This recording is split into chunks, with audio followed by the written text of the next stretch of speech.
ಇವಾಗ ಅವರೆಕಾಯಿ ಸೀಸನ್ ಮುಗಿತಾ ಬಂತು. ಆದರೆ ಈ ಚಪ್ಪರದ ಅವರೆಕಾಯಿ ಸೀಸನ್ ಮಾತ್ರ ಇನ್ನೂ ಇದೆ. ಮಾರ್ಕೆಟಲ್ಲೆಲ್ಲ ಇವಾಗ ತುಂಬ ಚೆನ್ನಾಗಿ ಸಿಗುತ್ತೆ. ಇವಾಗ ಚಪ್ಪರದ ಅವರೆಕಾಯಿನ ತೊಗೊಂಡು ಬಂದು ನಾನು ಒಂದು ಪಲ್ಯನ ಮಾಡ್ತಾಯಿದ್ದೀನಿ. ತುಂಬ ಟೇಸ್ಟಿಯಾಗಿರುತ್ತೆ ಇದು. ರೊಟ್ಟಿ, ಚಪಾತಿ, ದೋಸೆ ಮತ್ತು ರೈಸ್ ಜೊತೆನೂ ಕೂಡ ಒಳ್ಳೆ ಮ್ಯಾಚಿಂಗ್ ಇರುತ್ತೆ. ನೋಡೋಣ ಹೇಗೆ ಮಾಡೋದು ಅಂತೇಳ್ಬಿಟ್ಟು.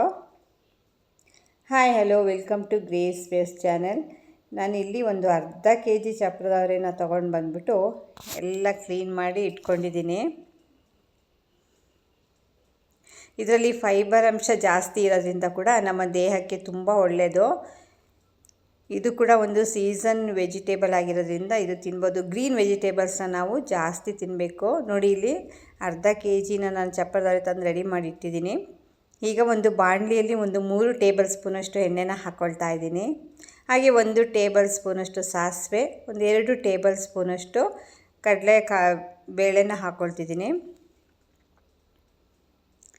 ಈ ಕಡಲೆಬೇಳೆ ಸ್ವಲ್ಪ ಫ್ರೈ ಆದಮೇಲೆ ನಾನು ಒಂದು 2 ಈರುಳ್ಳಿನ ಹಾಕ್ಕೊಳ್ತೀನಿ.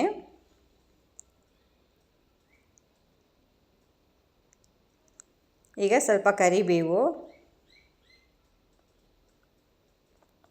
ಮತ್ತು ಒಂದು 2 ಈರುಳ್ಳಿನ ಹಾಕ್ಕೊಳ್ತೀನಿ. ನೋಡಿ, ಈ ಈರುಳ್ಳಿನ ಸ್ವಲ್ಪ ಕಲರ್ ಚೇಂಜ್ ಆಗೋವರೆಗೆ ಫ್ರೈ ಮಾಡ್ಕೋಬೇಕು. ಹಾಗೆ ಒಂದು 5 ಒಣಮೆಣಸಿನ್ಕಾಯಿ, ಇದಿಷ್ಟನ್ನು ಚೆನ್ನಾಗಿ ಫ್ರೈ ಮಾಡ್ಕೊಳ್ಳೋಣ. ಇವಾಗ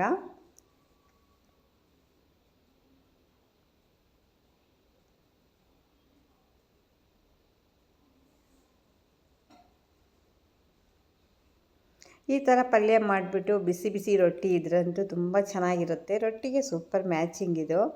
ಮಕ್ಳಿಗೂ ಕೂಡ ತಿನ್ಬೋದು. ಬೇಡ, ತರಕಾರಿ ಅಂದರೆ ಕೆಲವ್ರಿಗೆ ಇಷ್ಟನೇ ಆಗಲ್ಲ, ಆದ್ರೂ ಕೂಡ ಮಕ್ಕಳು ತಿಂದರೆ ತುಂಬಾ ಒಳ್ಳೆಯದು.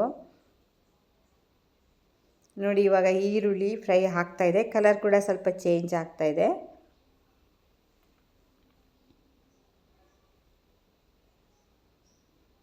ದಿನ ನಮಗೆ ಊಟದ ಜೊತೆ ಒಂದು ಗ್ರೀನ್ ತರಕಾರಿ, ಗ್ರೀನ್ ವೆಜಿಟೇಬಲ್ದು ಒಂದು ಪಲ್ಯ ಇದ್ದರೆ ತುಂಬ ಒಳ್ಳೆಯದು ಆರೋಗ್ಯಕ್ಕೆ. ಇವಾಗ ಏನಂತೇಳಿದರೆ ಎಲ್ಲ ನಮಗೆ ಆರ್ಗ್ಯಾನಿಕ್ ಫುಡ್ ಸಿಗ್ತಾ ಇರೋದೇ ತುಂಬಾ ಕಷ್ಟ, ಕಡಿಮೆ. ಅದರಲ್ಲೂ ಕೂಡ ನಾವು ಸಿಗೋ ಅಂಥ ಫುಡ್ಡನ್ನೇ ಕೂಡ ಚೆನ್ನಾಗಿ ನಾವು ಉಪಯೋಗಿಸ್ಕೊಂಡ್ರೆ ನಮ್ಮ ಆರೋಗ್ಯ ತುಂಬ ಚೆನ್ನಾಗಿರುತ್ತೆ. ಈಗ ನಾನು ಈರುಳ್ಳಿ ಫ್ರೈ ಆಯಿತು. ಈಗ ನಾನು ಟೊಮೆಟೊನ ಹಾಕ್ಕೊಳ್ತಾ ಇದ್ದೀನಿ. ಒಂದು 3 ಟೊಮೆಟೊನ ನಾನು ಇದಕ್ಕೆ ಆ್ಯಡ್ ಮಾಡ್ಕೊಳ್ತಾ ಇದ್ದೀನಿ. ಈ ಟೊಮೆಟೊ ಹಾಕ್ಬಿಟ್ಟು ಚೆನ್ನಾಗಿ ಫ್ರೈ ಮಾಡ್ಕೋಬೇಕು ಇದನ್ನು ಕೂಡ.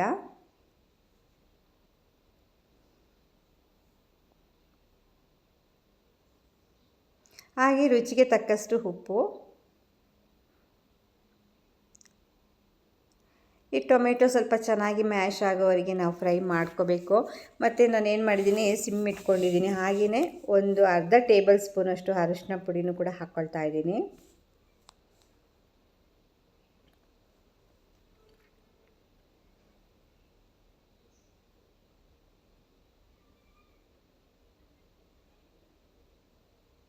ಈಗ ಚೆನ್ನಾಗಿ ಬೇಯ್ತಾ ಇದೆ. ಟೊಮೊಟೊ ಎಲ್ಲ ಫ್ರೈ ಆಗ್ತಾಯಿದೆ, ಚೆನ್ನಾಗಿ ಮ್ಯಾಶ್ ಆಗ್ತಾಯಿದೆ. ನೋಡಿ,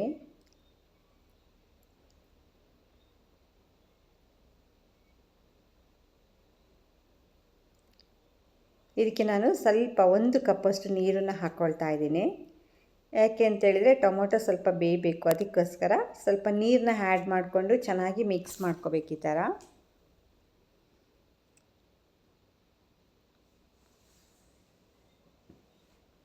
ಈಗ 1-2 ನಿಮಿಷ ಲಿಡ್ನ ಕ್ಲೋಸ್ ಮಾಡಿ ಬಿಡೋಣ. ನೋಡಿ, ಇವಾಗ ಚೆನ್ನಾಗಿ ಬೆಂದ್ಬಿಟ್ಟು ಎಣ್ಣೆ ಎಲ್ಲ ಬಿಡ್ತಾ ಇದೆ.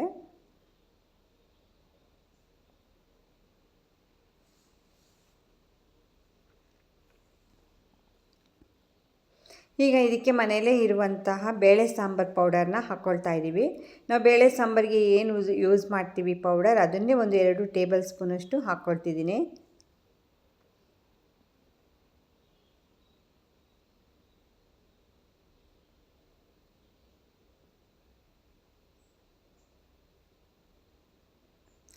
ಈ ಪೌಡರ್ನ ಹಾಕ್ಬಿಟ್ಟು ಸ್ವಲ್ಪ ಫ್ರೈ ಮಾಡ್ಕೋಬೇಕು.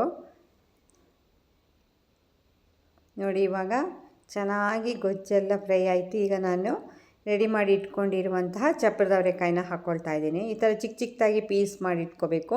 ಬೇಕಂತೇಳಿದರೆ ಇನ್ನೂ ಕೂಡ ಚಿಕ್ಕದು ಮಾಡ್ಕೋಬೋದು.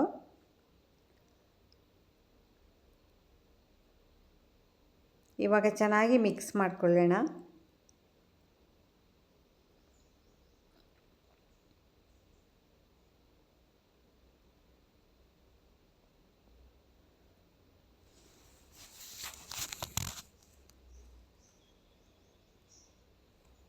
ಇದಕ್ಕೇನು ನಾವು ನೀರೇನು ಆ್ಯಡ್ ಮಾಡೋದು ಬೇಡ.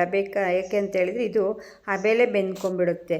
ಇದನ್ನು ಸುಮ್ಮನೆ ಕ್ಲೋಸ್ ಮಾಡಿ ಲಿಡ್ ಕ್ಲೋಸ್ ಮಾಡಿದರೆ ಸಾಕು, ಬೆಂದೋಗ್ಬಿಟ್ಟಿರುತ್ತೆ. ಒಂದು 2 ನಿಮಿಷದಲ್ಲೆಲ್ಲ ಬೆಂದುಬಿಡುತ್ತೆ. ಅದಕ್ಕೋಸ್ಕರ ನಾವು ನೀರನ್ನ ಏನು ಆ್ಯಡ್ ಮಾಡೋದು ಬೇಡ. ಅದರಲ್ಲೇ ಸ್ವಲ್ಪ ನೀರಿನ ಅಂಶ ಕೂಡ ಇರುತ್ತೆ. ನೋಡಿ, ಇವಾಗ ಕ್ಲೋಸ್ ಮಾಡಿ 2 ನಿಮಿಷ ಬಿಡ್ತೀನಿ.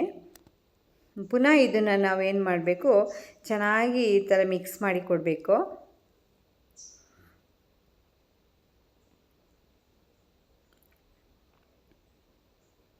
ಈಗ ಒಂದು 3/4 ಭಾಗದಷ್ಟು ಪಲ್ಯ ರೆಡಿಯಾಗಿದೆ.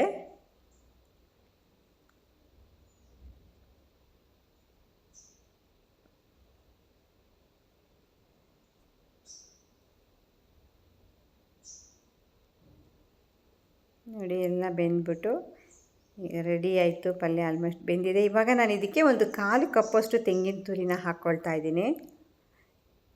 ಈಗ ತೆಂಗಿನ ತುರಿ ಹಾಕ್ಬಿಟ್ಟು ಚೆನ್ನಾಗಿ ಮಿಕ್ಸ್ ಮಾಡ್ಕೋಬೇಕು ಇದನ್ನು.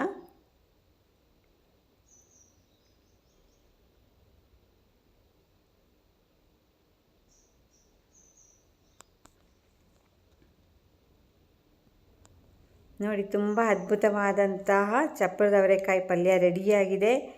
ಹಾಗೆಯೇ ರೊಟ್ಟಿ ಕೂಡ ಅಥವಾ ಚಪಾತಿನೂ ಕೂಡ ರೆಡಿಯಾಗಿದ್ದರೆ ಇದ್ರ ಜೊತೆ ನಾವು ತಿನ್ಬೋದು. ನೀವು ಕೂಡ ಒಂದು ಸಲ ಟ್ರೈ ಮಾಡಿ, ಹಾಗೆ ಹೇಗಿತ್ತು ಅಂತೇಳ್ಬಿಟ್ಟು ನನಗೆ ಕಮೆಂಟ್ ಮಾಡಿ ಹೇಳಿ. ಮತ್ತು ಯಾರ್ಯಾರು ನನ್ನ ಚಾನಲ್ನ ಸಬ್ಸ್ಕ್ರೈಬ್ ಮಾಡಿಲ್ಲ, ಪ್ಲೀಸ್ ಸಬ್ಸ್ಕ್ರೈಬ್ ಮಾಡಿ, ಲೈಕ್ ಮಾಡಿ, ಶೇರ್ ಮಾಡಿ. ಮತ್ತು ನನ್ನ ಚಾನಲ್ನ ಹೀಗೇ ನೋಡ್ತಾ ಇರಿ ಎಲ್ರೂ.